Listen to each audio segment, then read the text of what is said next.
$20 million JDE failure. J&J Snacks, about a $1.5 billion company, decided they loved JD Edwards so much, they were going to move it to be their core ERP system across all of their different business units.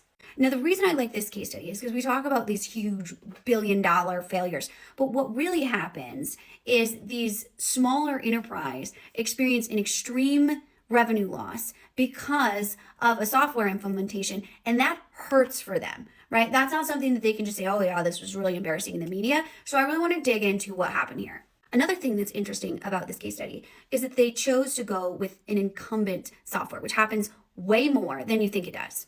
It works really well in one area of the business, so you think, wow, the entire business should just use this because they love JD Edwards so much. Who doesn't? I love JD Edwards.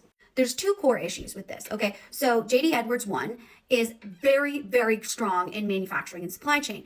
It is a core ERP system. However, Oracle's long-term investment priority is Fusion Cloud, right? So that kind of leads JD in this weird space of like it's very low innovation trajectory. So most of the time when you come to big consulting and say, hey, I'm thinking about replacing JDE, it goes quite the opposite direction. I'm looking at you, Zimmer Biomed, right?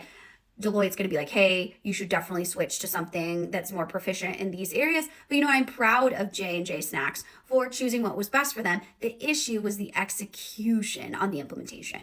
So in 2021, JDE ran the frozen beverage unit of their business. So they're like, hey, we're going to cut over to have JDE run our entire ERP suite. And that was around the end of fiscal year of 2021. Now, this business's fiscal year ends in late September. So what they did is they targeted February of 2022, which would be a quieter season for their sales normally, right? In a winter period, and they felt like that would be a safer, less risky choice, which is usually true, right? They didn't go the Harborough or Hershey's route where they chose like Easter or Halloween to go live. So they went live in February, experienced a ton of issues, and on their Q2 earnings call on May 3rd, 2022, the executives disclosed like, hey, we had some significant issues in food service and retail that really affected our revenue as a result of this project. So in their Q2, which would be January through March of 2022, leadership estimated that they lost over $20 million in revenue, and it cost them an additional $8 million in operating expenses that was attributed to this JDE transition. Losing $20 million in revenue for a $2 billion company is absolutely devastating. Like that is a huge deal and could lead, I've seen it, lead to businesses closing their doors or mass layoffs. So it's a massive deal to lose that amount of money. So how did this happen? And what we see so many different times, especially in complex manufacturing, is the misunderstanding of just moving something that's working really well to one other area of the business, especially if you have multiple plants across the globe. Many executives, especially at a company this size, think they're standardized, right? They like, we have all these plants, but they all basically do the same thing. So they should be okay with different types of technology. Well, that wasn't the case here whatsoever. Original system architecture design didn't match a lot of these different plants. They were at a different maturity level. They had different workflows and expectations overall. And so they created a bunch of workarounds that just cost them more time and really affected the go live and their ability to get product in stores. And this is big when you're dealing with food and beverage. If you're in that industry, a lot of times you don't realize the complexities of the distribution process. And so their executives blamed a lot of picking and scheduling issues, which is, low key meaning that the operations within the warehouses weren't working correctly. And that would mean like trucks not loading in time, frozen novelties are going bad on trucks, just an absolute disaster, right? The other really important consideration that can seem like a minor detail, but it's actually not, is they went with an out-of-the-box JDE solution, right? And it simply could not handle real-time warehouse transactions because an off-the-shelf solution, then the processes are forced to meet the technology. And we have this massive failure specifically on the pack-to-ship model, right? Because ERP systems are so rigid. That's why a lot of times, especially in complex manufacturing, we need more of an MES system or warehouse management system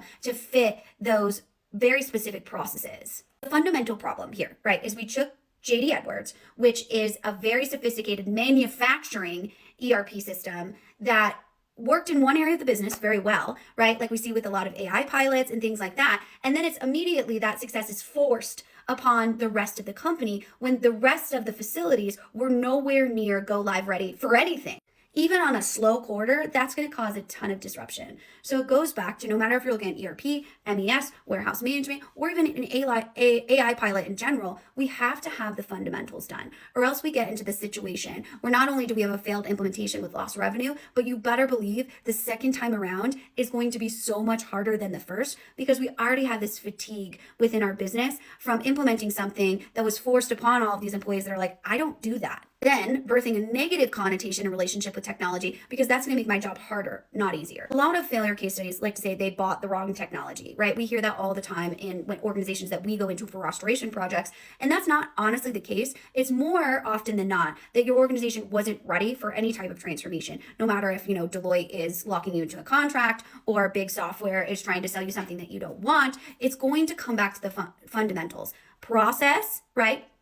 Data, and people. You've got to spend the time doing that if you want to be successful at anything you want to implement in your organization, whether it be new policies, right, around AI or a whole new ERP system. You need to understand where you're at so that you can successfully get to where you want to go.